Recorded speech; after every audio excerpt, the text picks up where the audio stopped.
Iqonga levenkile nabaqeshisi bezindlu ezilokishini, iGauteng Spaza Shop and Landlord Forum, liwuqhwabela izandla umyalelo kaMongameli uCyril Ramaphosa wokuba abanini bevenkile zasekuhlaleni babhalise amashishini abo kumasipala wendawo.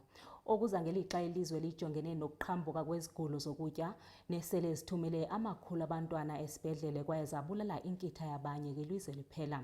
Ethetha nodliwano-ndlebe olukhethekileyo negqiza leendaba zeSoweto TV, usihlalo weqonga elibizwa ngeGashola ngamafuphi, uVeli Khumalo, uthi nangona isibhengezo sikaRamaphosa selinyathelo elihle, ixesha elibekiweyo leentsuku ezingama-21 lincinane kakhulu.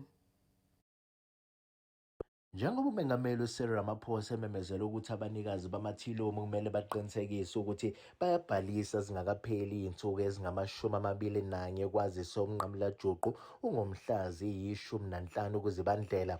Usihlalo weGashula uVelile Khumalo uthi lokubhalisa kuyinto enhle kakhulu njengoba nabantu bakuleli bengawabhalisile amathilomu abo, kepha kuzwakalisa ukukhala ngalo mnqamulajuqu osuseduze.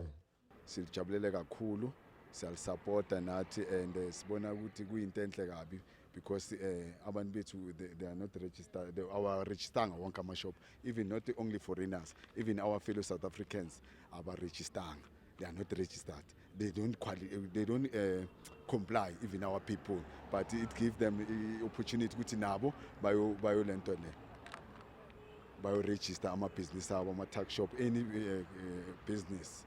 UKhumalo uphinde wayihlaba yokuthathwa kwamathilomu abantu abangaphandle ngodlini njengoba i-Operation Dudula ithi wonke kumele anikezwe abantu bakuleli. Ba-unfair kakhulu ukuthi how can bathi bahambe take abantu basekhaya bathathe lama-shop, because these people lama-shop lawo basebenzisa imali zabo bakha ama-shop, kunama-lease agreement akhona.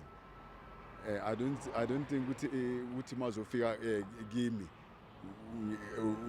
ngikutshela ukuthi hayi hamba la uxoshe mina and nginelisi ne-landlord yami, angithi kunelisi ekhona fanele singayikhohlwa ukuthi there's a lease and that lease iyabind, uyabona.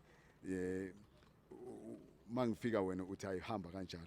Omunye wabadayisi we-Esther Magawa ephawula ngalolu daba ubeke kanje. We must register the shop, is true about that.